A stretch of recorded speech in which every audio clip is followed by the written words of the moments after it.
I think everyone just needs to go home. Yeah. All right. Let's take a look at when to do the backhand or backhanded slap, when not to, when to do the back fist, and some permutations of that. So the first one is when they're just a bug and they're bothering you and you need to shut their shit down. Wacko. Now it looks like I flicked my fingers, but I've hurt my hand before where I swelled it all up and swear to God I thought I broke it. But what I did, because I didn't know better, I just watched movies. And when I was a kid, I got the backhand several times. I thought that's what was happening. But you'll actually near break your hand if you don't break your hand or fracture it. So what you want to do is delve deep into the kung fu that you have. So you must have seen this kind of stuff. Ox head and hook head, serpent, you know.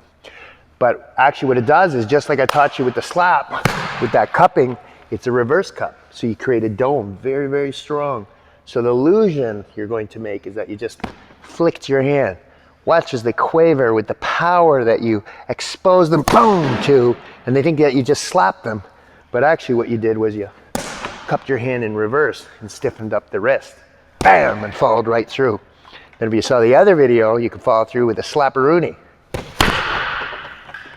When do you do this? In the past, I've done it when someone has been disrespecting the group or myself, not because of my ego, but through experience.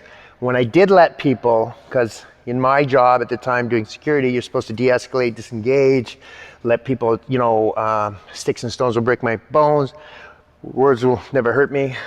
But the problem is, he's escalating the energy in the room, he's escalating the crowd, and he is creating what we call momentum for him to do something. And the longer I let him talk, and the longer I let him invade my space, the more momentum and adrenaline that gets built up. So they don't tell you that in the textbooks of self-defense and use of force, of disengaging and moving away. As you let this guy keep popping his mouth and you actually cannot disengage, you actually have to be there for whatever reason, you're gonna need to give the old backhand to put him in his place, but more so to put everyone else in their place and put some power, some bam, right? The bam!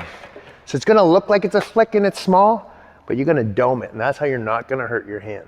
Now, combatively speaking, I learned in Wing Chun and Jeet Kune Do, some of the Kung Fu arts that I did, the Gua Choi, or the backhand. Now, when you do the backhand, you do it with a glove. I've done it in sparring, lots in sparring, yeah, but not in real life. I was taught this way, and again, I hurt my wrist. And then a guy in a bar, actually, we were just shooting the breeze, talking about martial arts, taught me the old flickaroo with the two big knuckles. And I did get to try that, and it did work. So when you're actually combatively fighting, and we're moving around, and I miss or I get shoved away, and I can't get my leg up to do a kick, I went bang, and I go. And I use the same idea, the whole back like this, like boom, you see? I give it a flick. And I flick those two knuckles, boom. And then of course I come back with whatever combatives or fighting or punches that you have. The last one that I do is the back hammer fist, where I've swung right through. And that's just kind of like, it's been a madhouse of people and pushing. Someone's coming towards me and I just go boom. And I just strike right through like I'm stabbing. And I use this part here, stabbing right through. All of them are lovely. Just remember the golden rule.